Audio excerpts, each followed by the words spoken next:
Hi friends, welcome to Nisha Rose Kitchen. ഇന്ന് നമുക്ക് microgreens എങ്ങനെയാണ് ഇതുപോലെ വളർത്തിയെടുക്കുന്നതെന്ന് നോക്കാം. നോക്കിയേ, ചെടിച്ചട്ടിയിലൊന്നുമല്ല ഞാനിത് വളർത്തിയെടുത്തിരിക്കുന്നത്. മണ്ണൊന്നും ഇല്ലാതെ നമുക്ക് എങ്ങനെയാണ് ഇതുപോലെ പയർ ചെടി കിളിർപ്പിച്ചെടുക്കുന്നതെന്ന് നോക്കാം. മൈക്രോഗ്രീൻസ് നമ്മുടെ വീടുകളിൽ നമുക്ക് ഇതുപോലെ വളർത്തിയെടുക്കാവുന്നതാണ്. അപ്പോൾ നമുക്ക് ഈ പയർ ചെടി എങ്ങനെയാണ് ഇത്ര മനോഹരമായിട്ട് നമുക്ക് വീടുകളിൽ വളർത്തിയെടുക്കുന്നത് എന്ന് നോക്കാം. പിന്നെ നിങ്ങളൊരു കാര്യം മറക്കരുത്, ഞങ്ങളുടെ ചാനൽ ആദ്യമായിട്ടാണ് കാണുന്നതെങ്കിൽ ഞങ്ങളുടെ ചാനൽ സബ്സ്ക്രൈബ് ചെയ്യാൻ മറക്കരുത്. തൊട്ടടുത്ത് കാണുന്ന ബെൽ ബട്ടൺ കൂടി പ്രസ് ചെയ്യാൻ വേണം. ഈ ബോട്ടിലിൻ്റെ പകുതി ഭാഗത്ത് എങ്ങനെയാണ് നമുക്ക് ഇത് ഈസി ആയിട്ട് വളർത്തിയെടുക്കുന്നത് നോക്കാം. കണ്ടോ, ഇത് ഇത്രത്തോളം വളർന്നിട്ടുണ്ട്. അതിൻ്റെ വേരൊക്കെ ഇത് ചെറുപയറാണ്. അതിൻ്റെ വേരൊക്കെ നോക്ക് നന്നായിട്ട് സെറ്റായിട്ടിരിക്കുന്നു ആ ബോട്ടിലിൻ്റെ പകുതി ഭാഗത്ത്. കണ്ടോ, നമുക്ക് ഫ്ലാറ്റുകളിലൊക്കെ താമസിക്കുന്നവർക്ക് മണ്ണില്ലെങ്കിൽ, മണ്ണ് കിട്ടാൻ സാധ്യതയില്ലാത്ത സ്ഥലത്തൊക്കെ നമുക്ക് ഇതുപോലെ ബോട്ടിലുകളിൽ നമുക്ക് ഇതുപോലെ മൈക്രോഗ്രീൻസ് വളർത്തിയെടുക്കാവുന്നതാണ്. കണ്ടോ, അപ്പോൾ ഇത് കട്ട് ചെയ്തെടുത്ത് നമുക്ക് തോരൻ കറിയൊക്കെ വെക്കാനും അതുപോലെ മറ്റുള്ള കറികൾക്കിടാനും പാകത്തിലായിട്ടുണ്ട്. ഇനി നമുക്കിത് കട്ട് ചെയ്തെടുത്ത് നമുക്ക് കറികൾക്ക് ഉപയോഗിക്കാവുന്നതാണ്. അപ്പോൾ ഇതെങ്ങനെയാണ് നമ്മൾ ഈ ബോട്ടിൽ വളർത്തിയെടുക്കുന്നതെന്ന് നമുക്ക് നോക്കാം. ഇതിപ്പോൾ 2 ആഴ്ച കഴിഞ്ഞ പയർ ചെടിയാണിത്. 2 ആഴ്ച കഴിഞ്ഞിട്ടുണ്ട്. കണ്ടോ, അതിൻ്റെ ഇലയൊക്കെ എത്ര നല്ലതായിട്ടാണ് വളർന്നു വന്നിരിക്കുന്നത്. ഈ പാകം ആകുമ്പോഴത്തേക്കും തന്നെ നമുക്കിത് കട്ട് ചെയ്തെടുക്കാവുന്നതാണ്. അപ്പോൾ എത്രയും ഈസി ആയിട്ട് ഇതെങ്ങനെയാണ് ഇതിനകത്ത് വളർത്തിയെടുക്കുന്നത് നമുക്ക് നോക്കാം. ഇനി നമുക്ക് എങ്ങനെയാണ് ബോട്ടിലിൻ്റെ പകുതിയിൽ മൈക്രോഗ്രീൻസ് അല്ലെങ്കിൽ ചെറുപയർ ചെടി വളർത്തിയെടുക്കുന്നത് നോക്കാം. അതിനായിട്ട് ഞാൻ കുറച്ച് ചെറുപയർ ഒരു പാത്രത്തിൽ കുറച്ച് ചെറുപയർ എടുത്ത് വെച്ചിട്ടുണ്ട്. ഇതിനകത്തേക്ക് നമുക്ക് വെള്ളം ഒഴിച്ചു വയ്ക്കാം.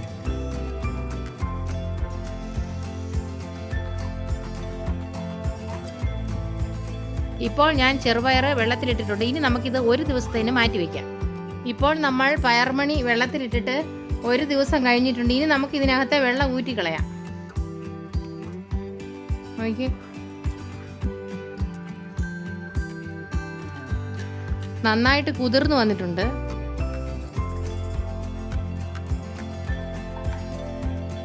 ഇനി നമുക്ക് ഇതിൽ നിന്ന് വെള്ളം ഊറ്റിക്കളയാം.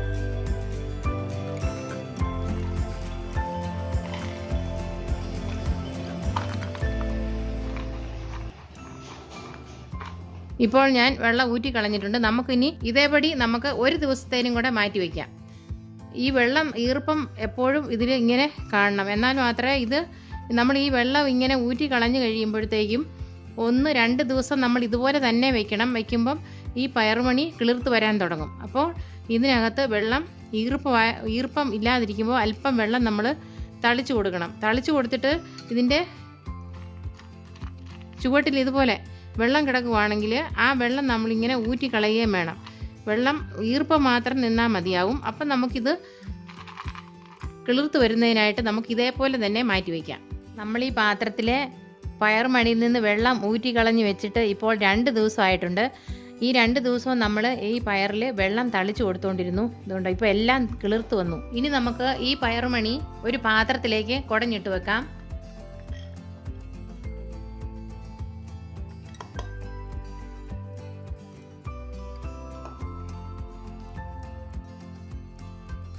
ഇപ്പോൾ ഞാൻ പയറുമണി പാത്രത്തിൽ കുടഞ്ഞിട്ട് വെച്ചിട്ടുണ്ട്. കണ്ടോ, എല്ലാ പയറുമണിയും കിളിർത്തിട്ടുണ്ട്. കണ്ടോ, ഇതിൻ്റെ വേര് ഇറങ്ങിയിട്ടുണ്ട്. ആദ്യം ഇതിൻ്റെ വേരാണ് ഇങ്ങനെ കിളിർത്ത് വരുന്നത്. അപ്പോൾ ഇതെല്ലാം തന്നെ വേര് വന്നിട്ടുണ്ട്. ഇനി നമുക്കിതെങ്ങനെയാണ് ഒരു ബോട്ടിലിൻ്റെ പകുതിയിൽ പാകി വെക്കുന്നതെന്ന് നോക്കാം. അതിനായിട്ട് ഞാനൊരു ബോട്ടിലിൻ്റെ പകുതി എടുത്തിട്ടുണ്ട്. നമുക്ക് ഇതിന് ഞാൻ ഇതുണ്ടോ, ഒരടപ്പ് ഞാനിതിൽ വെച്ചിട്ടുണ്ട്. ഇനി നമുക്ക് ഈ ബോട്ടിലേക്ക് ഈ പയർമണി ഇട്ട് കൊടുക്കാം. അതിന് മുമ്പായിട്ട് ഇതുപോലെ ഒരു ഗ്ലാസ് എടുക്കണം. ഈ ഗ്ലാസ്സിലേക്ക് നമ്മൾ വെള്ളം ഒഴിച്ചു വയ്ക്കണം. ഇത്രയും വെള്ളം നമ്മൾ ഗ്ലാസ്സിൽ ഒഴിച്ചു വയ്ക്കണം. അതിന് മേലെ വേണം നമ്മൾ ഈ ബോട്ടിൽ ഇങ്ങനെ വെക്കാനായിട്ട്. ആദ്യം നമുക്ക് ഈ അടപ്പ് വെച്ച് തന്നെ നമുക്ക് ഇതിനകത്ത് പയർമണിയുടെ വിത്തിട്ട് കൊടുക്കാം.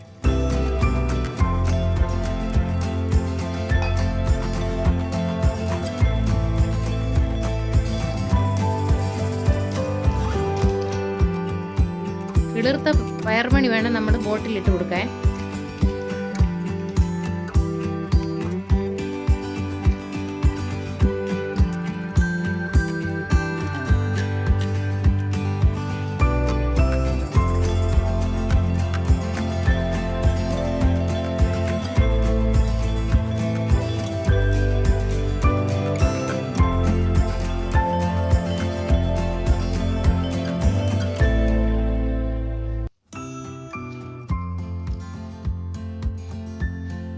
ഇതുപോലെ നമ്മൾ ഇട്ട് കൊടുക്കണം.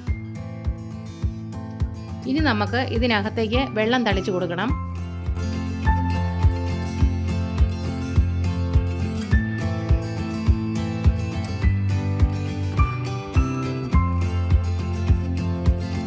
വീണ്ടും ഒരു ദിവസം കഴിയുന്നത് വരെ ഈ ബോട്ടിലിൻ്റെ അടപ്പ് നമ്മൾ മാറ്റരുത്. നമ്മൾ വെള്ളം ഒഴിച്ചു കൊടുക്കുമ്പം ഇത് അല്പം ഇതുപോലെ തുറന്നിട്ട് ഈ വെള്ളം ഇങ്ങനെ ഒഴിച്ച് കളയുകയും വേണം.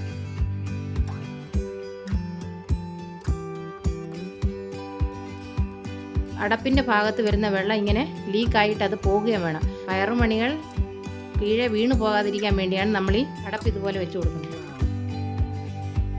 വെള്ളം കളഞ്ഞതിന് ശേഷം വീണ്ടും ഇതിങ്ങനെ അടച്ചു വയ്ക്കണം. അതിന് ശേഷം നമ്മളിതെടുത്ത് ഈ ഗ്ലാസിൻ്റെ പുറത്തിങ്ങനെ വെക്കണം. ഒരു 2 ദിവസം കഴിഞ്ഞതിന് ശേഷം ആ അടപ്പ് നമുക്ക് മാറ്റി കൊടുക്കാം. പിന്നെ നമുക്ക് അടപ്പ് വെക്കേണ്ട. പിന്നെ നമുക്ക് രാവിലെയും വൈകുന്നേരവും നമുക്കിതിൽ വെള്ളം തളിച്ചു കൊടുത്താൽ മതി. എപ്പോഴും ഈർപ്പം ഈ പയറുമണിയിൽ നിൽക്കണം. അതുപോലെ നമ്മൾ വെള്ളം തളിച്ചു കൊടുക്കണം. 2 ദിവസം കഴിയുമ്പോൾ നമുക്ക് പിന്നെ ഈ അടപ്പ് അടയ്ക്കേണ്ട. അപ്പോഴത്തേക്കും തന്നെ പയറുമണി വളർന്നു വരും. പിന്നെ ഈ അടപ്പിക്കൂടെ, അതായത് പിന്നെ ഈ ബോട്ടിലിൻ്റെ ഈ ഭാഗത്തൂടെ പയറുമണികൾ കീഴെ വീണു പോവുകയില്ല. അപ്പോൾ നമുക്ക് ഇതെടുത്ത് മാറ്റാം. അതുവരെ ഈ അടപ്പിങ്ങനെ വെച്ചിരുന്നാൽ മതി. പയറുമണി പാകിക്കഴിഞ്ഞു. ഇനി നമുക്കിത് ബാൽക്കണിയിൽ വെക്കാം.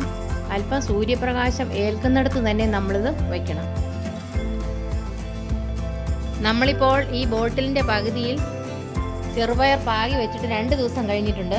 ഇനി നമുക്ക് എടുത്ത് നോക്കാം. ഇത്രത്തോളം വളർന്നിട്ടുണ്ട്, കണ്ടോ? വേരൊക്കെ വളർന്നിട്ടുണ്ട്. ഇത്രത്തോളം ചെടിയും വളർന്നിട്ടുണ്ട്. ഇനി നമുക്ക് വെള്ളം നമ്മൾ ഒഴിച്ചു കൊടുക്കുമ്പം ഇനി ഇതിലെ പയറുമണി പോകത്തില്ല. അപ്പം നമുക്കിനി അടപ്പ് വയ്ക്കണ്ട. അടപ്പ് നമുക്ക് എടുത്തു മാറ്റാം. അതുപോലെ തന്നെ നമ്മൾ വെള്ളം ഇതുപോലെ ഒഴിച്ചു കൊടുക്കണം. ഇങ്ങനെ വെള്ളം, ഇതിൻ്റെ അധികമായ വെള്ളം ഇങ്ങനെ പൊക്കോളും.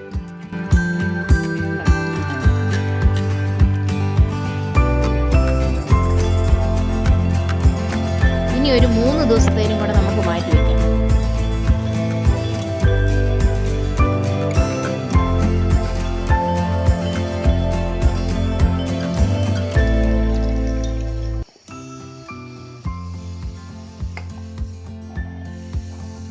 ഇപ്പോൾ ഈ ബോട്ടിലിൻ്റെ പകുതിയിൽ നമ്മൾ ചെറുപയറിൻ്റെ വിത്ത് ഇട്ട് വെച്ചിട്ട് ഇപ്പോൾ 3 ദിവസമായി, കണ്ടോ? ഇപ്പോൾ ഇത്രത്തോളം വളർന്നിട്ടുണ്ടത്. ഇനി നമുക്കിത് വളരുന്നതിനായിട്ട് മാറ്റി വയ്ക്കാം. ഇപ്പോൾ നമ്മൾ ബോട്ടിലിൽ വളർത്തിയ ചെടി നോക്കാം. നോക്ക്, വീണ്ടും അത് വളർന്നിരിക്കുന്ന കണ്ടോ? ഇത്രത്തോളം വളർന്നിട്ടുണ്ട്. ഇനി നമുക്കിത് കട്ട് ചെയ്തെടുത്ത് നമുക്ക് കറികൾക്ക് ഉപയോഗിക്കാം. കണ്ടോ? ഇതിലേയും പയർ വന്നിട്ടുണ്ട്.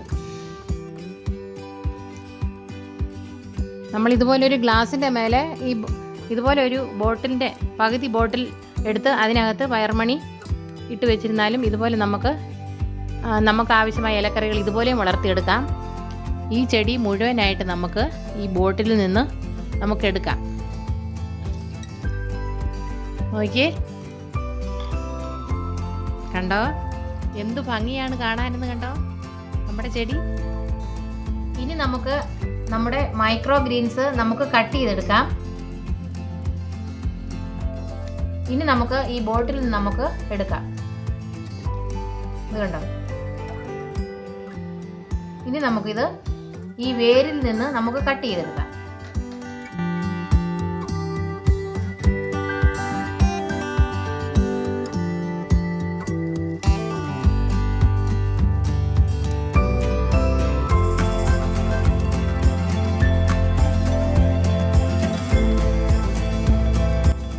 ഇതിനകത്ത് ഈ ബ്ലാക്ക് കളർ കാണുന്നത് പയറുമണിയുടെ പുറന്തോടാണ്. അതാണ് ഈ ബ്ലാക്ക് ആയിട്ടിരിക്കുന്നത്, കണ്ടോ?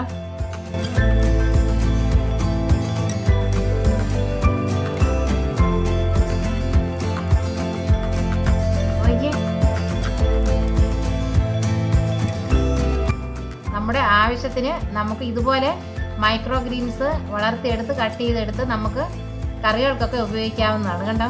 നമുക്ക് ഈസി ആയിട്ട് നമുക്ക് നമ്മുടെ വീട്ടാവശ്യത്തിന് നമുക്ക് കറികൾക്ക് ഇങ്ങനെ വളർത്തിയെടുത്ത് ഉപയോഗിക്കാവുന്നതാണ്. കേട്ടോ?